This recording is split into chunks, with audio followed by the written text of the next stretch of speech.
So ito nga ha, mga kababayan, umpisahan natin agad, di ba? Oo. Habang ano po tayo diyan, no? Mega love shoutout sa inyong lahat. Eto na, nako, mga kababayan. Kung makita ninyo ngayon dito sa ating ipapakita at ating reaksyonan ay talaga namang nagagalit po. Talaga, mga kababayan, si Raffy Tulfo at tinawag nga ni Raffy Tulfong kargador. Hindi do 18 Marines, kundi kargador. Ayan, Nanay Minda, hello po sa iyo dyan, no? Sir Jesus Beltran Jr. Yari talaga si Marcoleta dito, mga kababayan, no? Pati si Cayetano, si Mike Defensor, no? And kay pa sa DDS, Ma'am Jocelyn Flores, and kay Shian Anday, hello po sa iyo dyan. No? Eto ha, mga kababayan, ipapanood ko sa inyo, no? Pakinggan natin, mga kababayan, itong nabisto ni Raffy Tulfo, mga kababayan, na grabe. Una, mga kababayan, itong iPhone 16, no? Nako, ito sa iPhone 16 pa, mga kababayan, dito natatawa si Raffy Tulfo at tinawag nga niyang time traveler daw ang cellphone. Biruin niyo, mga kababayan, itong iPhone 16 ay nilabas po ito noong February 2025 lamang. February 25, 2025 ang release ng iPhone 16A 128GB na ibinigay di umano sa isang Marines. Ngunit, mga kababayan, ang sabi ng Marines ibinigay sa kanya noong 2022 na kung saan, mga kababayan, ang iPhone 16 ay hindi pa po nilabas noong 2022 kasi ito po ay nilabas noong 2025, last year lang. Nako, eto na, mga kababayan. Hindi lang po ang kredibilidad ng 18 kargador ang kaduda-duda. Ito, pakinggan nyo, mga kababayan. Ha? Gigil na gigil. This B7000 glue is super Patay, easy to use, kaniya. dries Ah, clear wait with lang no nga, mga white marks, kababayan. strong hold without leaving Gigil si visible Tulfo. residue. Perfect fit. Hindi lang po ang kredibilidad ng 18 kargador ang kaduda-duda. Ma'am Miraflor, Ma'am Livy. Ang mismong testimonya nila ay nakakapagtaka. Oh, ayan na. Lumabas na po ang ilan sa mga ito sa balita. Pero pasadaan lang po natin. Ayan, Let ayan. me show some video clips of the hearing. Oh, ayan, mga kababayan, inisa-isa ni Raffy Tulfo na yung mga sinasabi nitong 18 Marines ay ipinaimbestigan niya isa-isa. Ngayon, mga kababayan, lahat po palpak. Nako, eto na nga. O, continue natin ha. Unang example ni Raffy Tulfo na palpak ang 18 Marines. Pakinggan natin. Video Ayan, one. yung video 1. Si Father Flavi Oh. ay hinatiran ko ng pera doon sa Mindanao Up. Isang Father, sobre yun, sir. oh, yung una, si Father Flavi, hinatiran daw ng pera doon sa Mindanao Avenue. Sa simbahan daw. Nako, mga kababayan. Siyempre, si Raffy Tulfo, para mapatunayan, kasi siyempre, merong programa si Raffy Tulfo, maraming maraming staff yan sa kanyang programa na Raffy Tulfo in Action. Di ngayon pinaimbestigahan nga naman niya kung totoo ba daw na itong si Father Flavi, no, ay hinatira ng maleta na sa may Mindanao Avenue sa may simbahan daw. Pakinggan natin kung meron bang simbahan sa Mindanao Avenue. Eto. Lugar po yun. Sa Mindanao Up, sa mismong simbahan niya, sir. Sa may gilid ng kalsada. Oh, Bakit simbahan po kayo daw. nagdala ng pera doon sa pare? Kasi, sir, hindi ko sir, kung paano nila yun, sir, eh. Basta nagdala lang ako ng pera, sir. Tapos doon sa 33... Maleta din ba dinala mo? isang sobre, sir. Tapos doon, sir, sa 33 Clemente. Baka naman sulat lang pinadala Hindi, kayo sir, sa pera, sir. Kita ko mismo, sir, eh. Ayan. Tapos sa 33 Clemente, sir, Mm. isang maleta. Kanino? Kay Father Flavi, binuhat ko papunta sa sakyan niya. Tapos yung suot niya, sir, itim na pangpare. Sagot naman ni Diocese of Cubao Bishop Elias Ayuban Jr., there is no church entrusted to the Society of the Divine Word on Mindanao Avenue or anywhere in its vicinity. Oh, ayan, mga kababayan. Sumagot ang simbahan na kung saan wala daw simbahang nakatayo dyan. Paano daw nagkaroon ng simbahan sa Mindanao Avenue? Iwala naman daw simbahan dyan. Ayan na nga, mga kababayan. Ha? Hindi ngayon, syempre, pinaimbestigahan. Totoo ba? Sa Mindanao Avenue, meron ba talagang simbahan dyan na kung saan doon daw hinatid Ngayon, mga kababayan, sumagot ang Archbishop ng Katoliko na kung saan mga kasama ni Father Flavi ay wala daw simbahan dyan. Paano daw nagkaroon ng simbahan at paano nila natiran? Wala naman simbahan yung lugar na yan. Oh, ayan na. Pangalawa, Ito, pangalawa. iPhone time travel. iPhone 2024 pa lang, wala pang iPhone 16e Ah. noong 2024. Ayan Umutot na. yung- 2024, ang sabi nung Marines, binigyan daw siya ng iPhone 16e. 128 gig. Mga kababayan, ang iPhone 16 inilabas po 2025 last year lang. Oo. Kasi 16, 17 pa lang ngayon. So paano po nagkaroon ng iPhone 16 noong 2024? Di sana iPhone 18 na ngayon. Kasi every year po mga kababayan, naglalabas po ang iPhone ng iPhone product. So every year sa kanila may number. So, kung nilabas ng 2024 ang iPhone 16, so 2025, 17. Pagka 2026, 18 na dapat ngayon. Ngayon mga kababayan, itong sa cellphone ko is iPhone 17 lang po ito. Wala pa pong 18. Ngayon pa lang yang September. Ngayong September pa lang yan mga kababayan. 'Di ba? iPhone 17 pa lang. So last year ang iPhone 16, 2025. Eto na nga mga kababayan. Ayun na, bistado na naman. Etong mga DDS, Etong mga DDS, tanga pa rin yan. Sasabihin nila yan, hindi, lumabas ang iPhone 16, 2024. Wag syunga. 'Di ba? Eto, mga kababayan. Flood control po, 2024. 2024. Nakapagsalita na po dito si Master Sergeant Orly Gutisa. Ngayon, maraming nagliligaw sa amin. Na Ano po? nililigawan po kami na hindi na po kami magsalita. Yung lahat ng cellphone po namin, ibibigay po sa kanila. Sa anong dahilan? Papalitan po ng mga bago po, iPhone po. Ano bang klase yung mga cellphone nyo? Nokia? iPhone 16. So, papalitan nila ng mas maganda. Yes, Your Honor. Alam ninyo ang dahilan kung ba't nila gagawin yun? Kasi nandun yung mga picture namin, Your Anong klase ng cellphone para ma-record? iPhone 16e. Patay si Marcoleta dyan. Nang i-check ng News 5 sa mismong website ng Apple, lumalabas na February 21, 2025 ang pre-order na naturang model na sinasabi ng Bagman sa hearing. Patay. Pangatlo, pinili na impormasyon. Patay kayo dyan. Sabi ko nga sa inyo mga kababayan lagot kayo dyan kay Rapi Tulfo. Sabi ko nga sa inyo, hindi kayo tatantanan yan. Kung si Erwin Tulfo, binababoy ninyo, si Rapi Tulfo, hindi nyo mabababoy yan.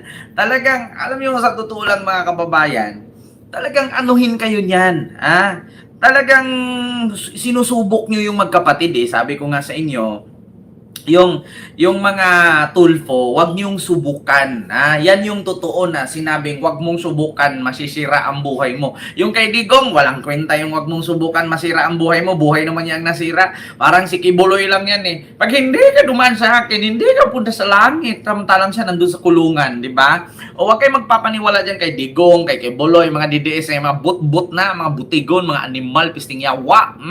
Ito ang nangyari sa pagpapalabas ng katotohanan. Ito, pangatlo. Kung pinipili lang nila kung sino ang ilalabas. Malinaw ang detalye nila sa una nilang affidavit tungkol sa mga maletang dinala sa ilan naming kasamahan dito na may address pa. Pero bakit parang mirakulo? Actually, mga kababayan, hindi po kami nakaramdam ng lindol dito sa lugar namin. Pero yung mga DDS yung iba na bumigay ang bahay, nanginginig-nginig, yung iba natambakan ng bubong. Alam nyo, sa Mindanao, panawagan ko sa inyo, yung lindol na 7.8 magnitude, lahat yun nararanasan lang ng mga DDS. Kasi ang sinamba nila si Digong hindi ang Panginoon Sinamba nila si Kibuloy, hindi ang Panginoon, kaya nilindol. Kami wala kami naramdaman, ang sarap ng tulog ko. Naglaho ang naratibo tungkol dito. Sa original affidavit nung mga dating sundalo, nandun din si Senator Loren daw at saka yung magkapatid na Villar's. Ngayon ko lang nakita yung affidavit. I have not read, etc. Ayan na. Mga kababayan, ang sabi, kasama ang dalawang Villar. Kasama si Loren Legarda. Ngayon mga kababayan, noong itong si Villar, Camille at Mark at Loren Legarda, nandiyan sa grupo ni Cayetano, ang nangyari, nabura. Nabura! At itong si Escudero, tumalikod kay Cayetano, nagkaroon bigla ng maleta. Nako, eto na nga mga kababayan, nakakatawang isipin. Dati, noong ibinulgar ng Marines, kasama si Loren Legarda at saka si Mark Villar at Camille na tumanggap. Ngayon mga kababayan, na itong si Mark Villar at Camille ay nakay Cayetano, nawala ang maleta.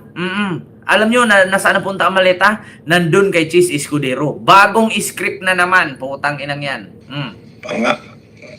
Pang-apat, aking pinasilip ang lugar na yon sa Makati. Pang-apat. Video 4. Ayan, Money pang-apat. Nag-advise po si boss, magpapalit kami ng piso to dollar na 2 maleta. Doon sa Makati po. Bibili kayo ng US dollar. Yes, Your Honor. Dinala po namin ito sa Per Bank Makati, Salcedo Village po. Dalang malita worth of 50 to 60 M po ang laman. Akin pong pinasilip ang lugar na yun sa Makati at walang record ng money changer sa Pearl Bank Building. Dapat po makumpirma ito. At Pinasilip, mga kababayan, ni Rapi Tulfo sa Makati kung meron bang money changer dyan or bangko. Walang bangko. At eto pa, mga kababayan. Bukod sa pinasilip ni Rapi Tulfo, walang bangko. Eto bigyan nyo kayo ng example. Actually, mga kababayan, yung mga sahod namin sa YouTube, dollar po yan. So, ganito po yan. At take note, nakapag-upload din po ako kahit papano. Ganito po ang nangyari. Kapag ka ang pera mo ay dollar, no? Pag nagpapalit ka ng dollar to piso, or bibili ka ng dollar, no? Okay nga, papalit ka. Ang bangko po, mga kababayan, sinusulat po nila ang serial number. Serial number ng dollar. Kung 50 to 65 million yon, so nasa 2 million dollar yon. 2 million dollar. Ngayon, mga kababayan, paano po ginawa ng bangko na, di ba, dapat tag $100 yan. Bawat serial number per $100, kukopyahin ng bangko yan. Isa-isa. Isa-isang kopya yan, serial number.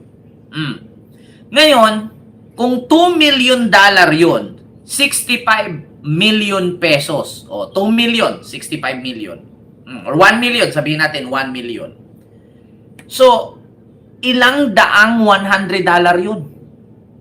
Ilang libo? Ilang libong $100 yun na kokopyahin ng bangko na serial number? Sige nga. Sige nga. Paki-explain. Ginawa ni Cayetanong bobo ang mga Pilipino na alam naman natin na DDS lang ang naniniwala. Paano nangyari, mga kababayan, na magpapalit ka ng piso to dollar? Kokopyahin yan per serial number. Kukopyahin nila ang serial number. So, paano nangyari kung 1 million yun, ilang libong $100 yun? $100 sa 1 million dollar. Ilang tag 100 yun? Kukopyahin nila isa-isa yun. Putang ina, papagurin nyo yung bangko. Papagurin nyo yung bangko, kakakopya, tang ina nyo, niloloko nyo masarili ninyo. Kung ako bangko, putang ina, magkopya ako ng halos 2,000 ka 100 or 1,000 ka $100.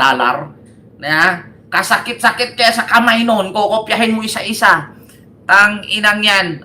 Tapos i-check pa nila yan kung peke ba. Nandiyan din po ang mga kaduda-dudang testimonya nila laban kay Senator Soto na pinabulaanan niya na dahil nga matagal ng patay ang sinasabi nilang si E.A. Mark or Executive Assistant Mark. At ang pambawi nila ng aligasyon tungkol kay Representative Laila de Lima na noong mga panahon na yun ay hindi pa kongresista at nakakulong pa. Di ba? At sabi ni Ombudsman Boy, Nagpadala daw sila ng malita kay Soto. Ang tumanggap daw yung assistant ni Soto, samantalang 2015 pang patay, tapos 2023 tumatanggap. Paano yun? Yung patay tumanggap ng maleta. Pangalawa, 2023 si De Lima, binigyan nila ng maleta, samantalang 2023 nakakulong, 2024 lang nakalaya. Paano nangyari yun? Kaya, tapos itong kay Erwin Tulfo, hinatiran daw nila ng maleta. Ang problema ngayon, paano nila napuntahan yung bahay ni Erwin Tulfo at saan yung proof na naghatid sila? Diba? Continue. ang isang litrato ay delivery na nangyari nung panahon ni Speaker Lord Velasco pa. Diba? And so I come to my third point, because it seems that some of the information from these 18 porters or cargador are fed. They have a hard time telling their story on their own. Itin kargado. Kung papanoorin mo ang live selling nila nung Huwebes, hirap sila ikwento ang kanilang naratibo. Kasi hindi totoo. The presiding officers of that conference were coaching and leading the resourceful persons. Pag medyo nagkakamali, siyempre, inaayos ng mga presiding officers ang testimonya. Minsan si Atty. Baligod na hindi naman involved sa pagbitbit ng maleta ay siyang tumitistigo tungkol sa nangyari. Diba? Mismo si Baligod na nagkikwento na kung saan abogado lang naman siya, hindi naman siya kasali sa pag-deliver, pero siya na mismo nagsasabi. Alam nyo, sa totoo lang, maputang ina ninyo mga DDS. No? Ang sarap nyo pag umpugin yung ulo nyo nang malumabas yung mga kapiranggot ninyong utak. Biruin nyo mga kababayan, yung abogado, ultimo abogado, nagkikwento na, hinatid yung ganito, hinatid ganyan. Tapos pag tinanong, nandun ka ba? Ay, wala po. Pati si Mike Defensor, nagkikwento na rin. Wala naman siya doon. Ito na, mistado. Ultimo nga yung picture ni BBM, wala namang kinalaman sa delivery. Sinali ni Amy. Yan ang mahirap eh. Yan ang mahirap. May magawa lang. Ultimo picture ni PBBM. Dumikit yung bodyguard na kagano'n. Tapos si PBBM, dumaan lang yata yun, naki-selfie lang, tapos si BBM nakayuko, padaan. Sabi, sinali doon sa hearing, ano kinalaman ng picture? Tapos tinanong, kasali ba to? Hindi po, wala pong kinalaman sa delivery. Putang ina, mga kababayan. Meron lang si PBBM parang kumbaga event. Parang meeting di Avance yata yun pangangampanya yata yun pumunta lang yung bodyguard doon, nag-selfie na hindi naman kaharap si BBM, parang dumaan lang yata. Tapos, dalian mo, i-click mo. Para sabihin, kasama ko si BBM. Putang ina mga kababayan, na bisto ni Tulfo. Kakahiya. Di ba? Nakakahiya. Ay, Diyos ko. Mga anak ni Adan. Mag-ingat kayo. Baka sa kakakain nyo ng apple yan.